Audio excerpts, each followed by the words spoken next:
Good morning, folks. This is your ticker video podcast-ish update for the 4th. Not a lot of peachy stuff going on. Listen, let's talk trade here. On cue, we have the Bloomberg news service, of course, spouting off that, Chinese trade talks are going well. In the middle of the night, the futures spike up by 10 points. And, should this surprise anybody? No, it shouldn't surprise anyone. Is there a deal to be had here? Well, there better not be. All right, let's just be honest about this. There better not be.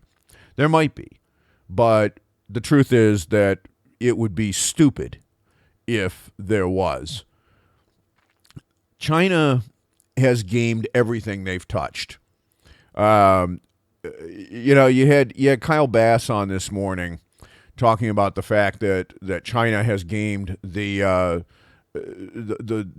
international lending systems for developing countries, even though they long ago passed the threshold for being able to access those facilities. And yet they're still doing it.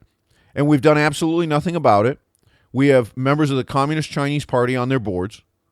And even though they don't meet the criteria, they're getting the loans and the funding anyway.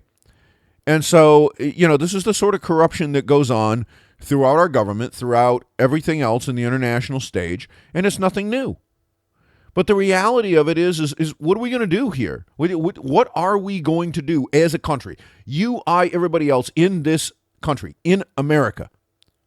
We have two active wars going on right now. They are more economic than they are shooting at this point, but they will end up as shooting wars if we do not do something about this. The first one is the one that everybody knows about, and that's the Chinese. These people steal everything that is not nailed down. They game everything that they can possibly game, and they cheat. They do it everywhere, not just with us, but with everybody else. What is China doing accessing developing country lending facilities? That's insane. What is PNTR doing in this realm? Why is it that a country that is running modern versions of concentration camps for real? I mean, this isn't hyperbole. This is really going on a daily basis.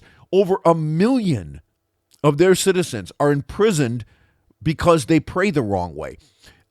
And, I can make the argument that political Islam is a cancer and that we should take it on and demand that it not be a part of our national stage and the way that we deal in basic things. Okay? I can make that argument. It's a fairly clean argument to make because we are not talking about in that context in any way, shape, or form something that is benign or can be left alone, because look at what's going on in places where they've done that. Okay, they just had a gentleman who was released. Probably a little bit gracious there, released from prison early for terrorism, that decided to get all stabby with a fake bomb vest on. Okay, and he got his wish. He got to go see Allah and got his 27 baboons. But in the meantime, he goes on to injure and kill people. And that is what these people intend to do. That's their purpose. That's their avowed path. That is their set of intentions. This is not defensive. These are offensive actions. These are acts of war. If the Chinese government asserts that the people that they have imprisoned are engaged in such things, well, let's see the evidence. Okay? Most of the time, you actually get a trial. It's an open public trial. And then you get imprisoned if you do something like this. If you do material support or acts of terrorism in the United States, yep, you go to jail. All right? Yep, you really do. You really go to jail. Hey, if you're over in, but if you're just not, you're in England on London Bridge, well, yeah, you'll go to jail, but then we'll let you out. And we'll let you out so you can commit another act of terrorism. No, this time you get shot. Well, maybe you should have just been shot the first time. But, no, maybe not, right? Maybe not. Yeah, who knows? What in the blankety blank are we doing here, folks? And then we have the Chinese thing going on. People think that this is, oh no, this is all perfectly legitimate. This is all an internal matter. It's none of our problem. Like hell. What is that about? Okay, and yet we all want to sit here and we cannot have the stock market go down. We just cannot do it, and that's just the way it goes. Really? Are you guys serious? Are you really serious about this? As I'm sitting here recording this, I get more lies. Okay, Heritage Foundation just retweeted this thing. The MacIver Institute, Medicare for All would require an additional tax of 21.2 cents on every dollar that every American earns. Well, that's a lie. That's a bald-faced lie. Not only is that fake news, it's intentionally fake news. And I want to know who in the blankety blank is running this organization and who are they getting paid by? Where's their money coming from? Because you want to know what Medicare for All would actually do? It would shift the money that all of the employers today are paying in private health insurance, and it would shift it into the government. Now, that's a terrible thing. Don't get me wrong, because it would do nothing for cost control. Zero. Zip, zero, nada. And anyone that thinks that our federal government will turn around and fire several million Americans in order to get that cost control when you have a monopoly run by the government, need only look at the $400 toilet seats within our military, and there's your answer. And all the other cost-plus contracts, which, by the way, they're trying to get rid of in the military, but they have not succeeded, because cost-plus contracts always, always, always lead to waste. And incidentally, it is this reason, above all others, why socialism always fails, because the price signal's gone. And therefore, there's no incentive to compete on price. That's what single-payer anything does. When the government is the payer, it's single-payer. Duh. You are that dumb, right? Speaking of that dumb, you see my article this morning? You want to know why politicians get away with this kind of crap? Because we have so-called valedictorians that can't do first semester. Yeah, really first semester, I guess, in ninth grade, algebra. And yet they're in college. We have a state university that has this person in a course of study where they're going to have to be able to master organic chemistry, which is flat out impossible to do if you cannot perform fairly advanced mathematics. You need to be able to pass calculus. If you can't do algebra, you ain't going to pass Calc 1. Right? It ain't going to happen. And the idea that we should take those people in to our collegiate system, and boy, oh boy, you can be a valedictorian when you can't do algebra. Folks, we put men on the moon with a bunch of scientists, lily white and male. Yeah, they may have been, but I'll tell you what, they did their calculations with slide rules. And we sent men to the moon safely and brought them back to Earth. Yeah, there were some hairy moments, but you know what? We did it. These people couldn't calculate their way out of a paper bag. And this is the caliber of people that we now have being pandered to by our politicians. And it's all about, look at the Dow, look at the S&P, all-time records. Trump is out there every single day.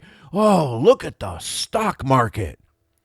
Meanwhile, over in China, the reason the stock market is so high over here is because your job got offshored, sent to China, and when labor gets too expensive over there, by God, they'll find somewhere else. It'll be Vietnam, it'll be India. Eventually, we'll do the Democratic Republic of the Congo, which is a contradiction in terms at crazy level. But you know what? No one will call them on that. Democratic Republic. Yeah, right, sure. Okay. Talk to me about all those kids that are out there digging up things out of the ground. Forced labor. Yeah. We live in a country today, folks, where people walk around with an iPhone in their back pocket as a badge of honor and as a sign of opulence that they can afford the $1,000 that it costs. Okay? Meanwhile, the company's stock is sitting at about $250 a share. And yet, the company that makes many of the components and does the manufacturing had to put nets around their manufacturing facilities in China years ago because their employees were committing suicide by jumping off the top. They felt so strongly about the strength of their employment and the wonder of their job that they were killing themselves. They were joyous. Yeah. Well, hey, you jump off a 100-floor building, somebody asks you how you're doing at about the 50th floor.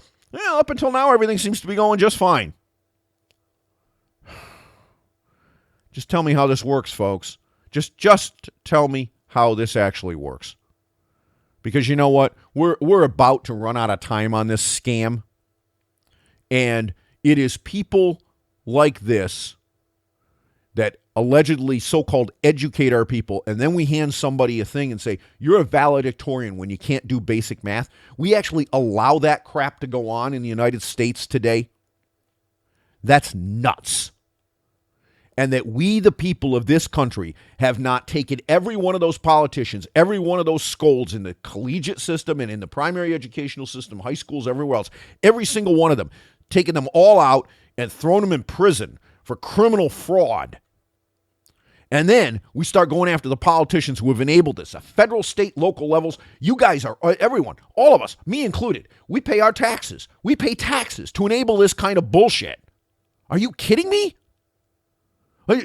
Where are people paying in things other than money? Because I would think that if this was the kind of so-called competence that we're celebrating, that there would have been a revolt by now. But apparently not, because, hey, listen, let's have a billionaire guy that says he's going to tax your sugary soda. He's running for president. And, oh, boy, that's a great thing. Yeah. And, well, hey, at least one of them's off the table. Kamala Harris is done. Thank God. Or as someone on my forum said, Chlamydia Harris. Sorry, I spat my coffee when I read that. Anyway, you have a good one today, folks. I'm out for a couple days. I think I need to go decompress. Anyway, I will see you soon. I'm your ticker guy, and have an absolutely fabulous day.